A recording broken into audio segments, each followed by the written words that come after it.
All right, hey everyone. So before I get started, I like to say how much I enjoyed everybody's speech. And although we took different approaches to that general topic of minimum wage and all had differing viewpoints, I think there's something to be taken away from everybody's contribution. So I'd like to start with Leanna's speech. Leanna, there were two things that really stuck out to me in your speech, and there were two things you said specifically. The first being, I feel that minimum wage should not vary due to age, type of work, or gender. And you pointed this out at the very beginning of your speech. And then you also said, often minimum wage is lower than the set American value, depending on a number of things. Now, referring to the first quote, I completely agree that it shouldn't vary due to age, type of work, or gender. Now, with regards to gender, I agree with that completely, with no exceptions. However, when you mentioned type of work and elaborated on it and talked about it more, something came to mind, and that something was jobs where workers are paid less than minimum wage. However, they receive tips in compensation of that difference between the minimum wage and what they're being paid. Now, I think jobs like this, all jobs that they're paid less than minimum wage but receive those tips, are appropriate exceptions to being paid less than minimum wage. Now, with respect to age, I do agree that it would be completely unfair to pay somebody who's under 20 less than the minimum wage because of their age. However, I have never seen this happen, and I believe that the correlation between a person being older, working a minimum wage job, earning more than a person who's younger, working that same minimum wage job, is not due to the fact that that person is older itself.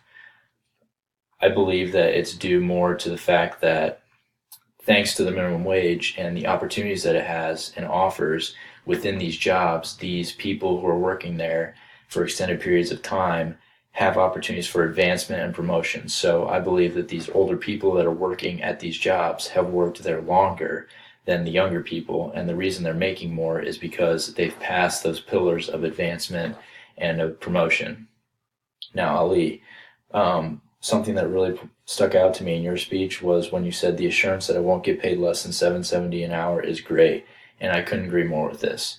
And you go on in the rest of your speech to mainly talk about how you think raising the minimum wage drastically is very complicated and has very controversial implications. However, raising it gradually would be preferred. Now, I agree with this. However, I think there's very complicated economic implications. Now, in economics classes, I learned about a concept called purchasing power. So no matter whether the minimum wage is increased gradually or drastically, at some point, the people who are earning that minimum wage are going to have an increase in purchasing power. And an increase in purchasing power precedes a increase in buying. And when people earn more of that wage, and they go out to stores and buy more and more of products, the companies and the stores and the economy itself realizes that these people have more purchasing power, and thus a rise in prices and a rise in prices ensues.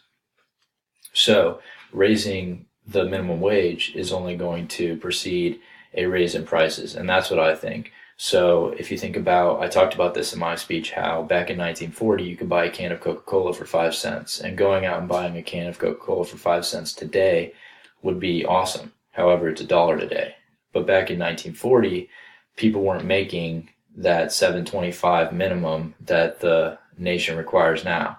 They were making exponentially less than that, but it evened out to that 5 cents compared to that $1 that they charge today for that can of Coke. So an increase in minimum wage would just precede an increase in prices, and all would even out in the end. Now, Seth, you say at the beginning of your speech, current minimum wage laws in the U.S. do not provide a large portion of the population with financial security. And I agree with this. But I think your definition of financial security, especially with your definition of financial security, you are completely right that right now, with the minimum wage that is in place, people don't have enough money to support a family or to buy a home, have a family, and have that money and time for leisure activities outside of that 40-hour work week. And I would completely agree with this. However, when I think of financial security, I think back to my history class that I took back in June of this summer. It was a U.S. history class here at Truman, and we learned about every major event from 1877 to now. Now, at the end of the 19th century was the industrial era in America, and at that time, a minimum wage didn't exist. And at that time, the corporations were the ones who decided how much the workers got paid. And obviously, they're going to pay them so little so that they can maximize profits. So at that time, the workers were being paid almost nothing.